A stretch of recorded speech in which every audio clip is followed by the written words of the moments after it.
All right, Tori. So it's 2025 and you're thinking about selling. What do you need to know, or what are you going to educate your sellers, I guess, is a better question, on, that maybe the differences between this year and last year or the year before. Anything that's sticking out to you as we kind of enter the new year? Well, I am excited about this year because 2024 it was a big year. A lot happened, not just with interest rates, but a lot happened. And so there was a lot of factors affecting the market. And I think that in terms of interest rates, it's become more of the norm. People are used to them. And I'm seeing the gears going a little bit more lately where, I mean, the interest rates haven't really changed, but people tend to be in motion, or I think they're in motion in terms of buying a house more than they were. So I'm excited about that. So I think it'll be different, that it's just more normal this year. And then you just need to understand what's going on in the market to price the home right. Marketing is extremely important. Writing the right story is extremely important. That's our job. We're good at that. We can do that. And then it does come down to pricing. And so being really smart about that, I think, is just, that's really important. Yeah. I mean, I think this strategy, it's kind of I don't know, the strategy hasn't changed much in pricing, other than one of the issues that I've noticed in terms of when you're pricing a home, you're looking at comps basically, and then you're doing additions and subtractions on value based on what the other homes are selling for. But one of the things that people kind of overlook is, how long has the comp been on the market for before it got an offer? What type of price reductions happened? And so really looking at that. And then the other part is, just because it's sold for, $650 doesn't necessarily mean that's what the seller netted. For example, they might have paid $30,000 in closing costs. So they might have done the closing costs plus a bunch of repairs.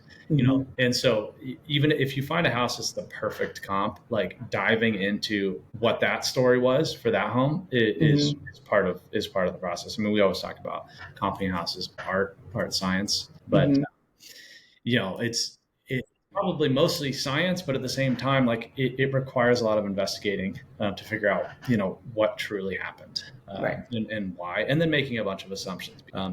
The biggest thing right now that is different than back in 2021 is that roughly 60% of homes that are listed are selling. Back in 2021, it was like 98%. So every house was selling. It's just now it comes down to, you got to get to that right price. Right. So you either start there or you get there eventually. The worst thing that can happen is that days on the market. You just don't do anything, and you hope that different buyers are going to show up, which they could, but it's just not the best strategy. Well, yeah, and you made a really good point about we don't know what the seller netted. Yeah, we can see the sale price, but that's it. And when we sell a lot of property, and so we get a lot of calls from appraisers after there's a sale, because they are wondering why it sold for that and what the seller contributions were and all that. And I just got a call. We sold something recently that he said, this seems like a really low comp. And I was like, well, hang on. The buyer took on a $25,000 assessment, didn't ask for closing costs, and said it was as is, and waived inspections. I mean, that right there is a $40,000, $50,000 swing, So again, sure, that sale maybe looked low, but it was a great deal for the seller. I mean, they really, even if they'd gotten an offer that was $25,000 higher, they still came off in a really good way because all of those factors weren't there. Yep. So, yeah. Yeah. And I think with that, I know that house, I mean, that came down to, it was priced right initially.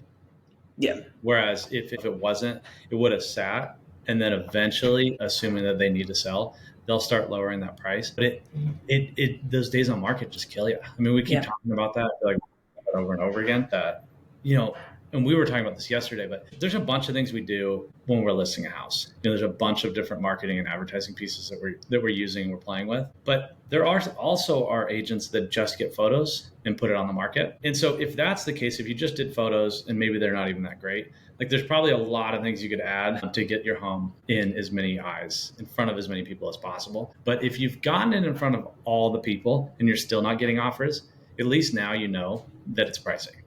Yeah. Yeah. Our whole philosophy is like, do everything, even if it's kind of a waste of money for us and it's not good for our bottom line, but it gets the home sold. And that's why like people come back and they work with us over and over again. So we can get the job done. But some people don't understand that, right? They just they just think there's something else. It's the market, it's whatever, but it's it is. It's just not as good as it was a couple of years ago. But yeah, Selling right now is just being ultra focused and ultra aware of what the competition is too. Because if you've Yeah. got, if you're a house and you have 15 other comps, how are you going to stand out from those comps? Mm-hmm. And yeah, I mean, yeah, I'm not going to say it again, but it's the P word. Yeah. P word. It's true. It's true. Assuming you have done all the other things, which, we're good at, right? It's like, Well, it's that's not what we just photos. It's not just photos. There's more. I mean, every time you look at a listing, it's like, why didn't they do X, I Y, Z? know. I know.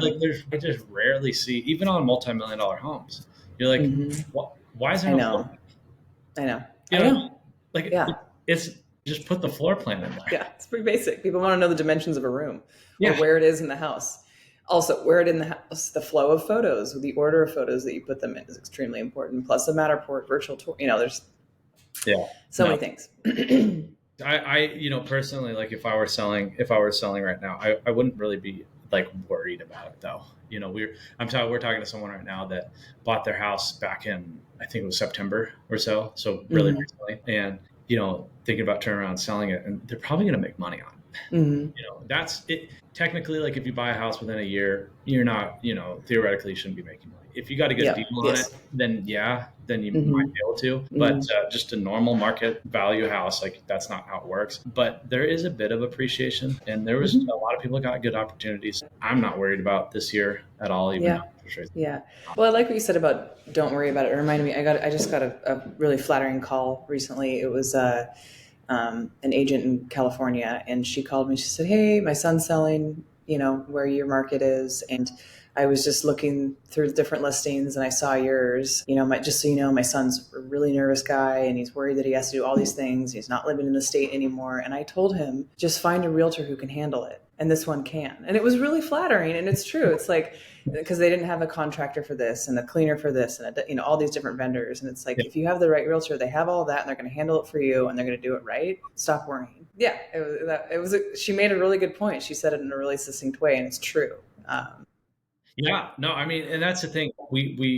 There's some agents out there that sell more properties. Like there are some agents Yeah. out there, and obviously we know who they are. And you try to model off of people that are successful. But when we look at those other agents out there, it's like, wow, I'm just glad that we're continuing to push the envelope and just really try to do everything that we possibly can, again, to make it just as appealing as possible. Because I think people get just lazy or whatever it is. Maybe they're trying to cut costs, especially now if they're not super confident the house is going to sell. Maybe Yeah. they don't do the floor plan, they don't do the Matterport, they don't do the drone shot, whatever, because they just don't want to spend the money. But it's like for us, it's like, just you got to do it. Otherwise, don't Yeah. take the business. Yeah.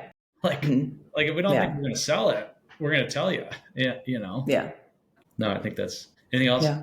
No, I think it's Cool, important. Just understanding the market and working with the right people. beautiful. Yeah.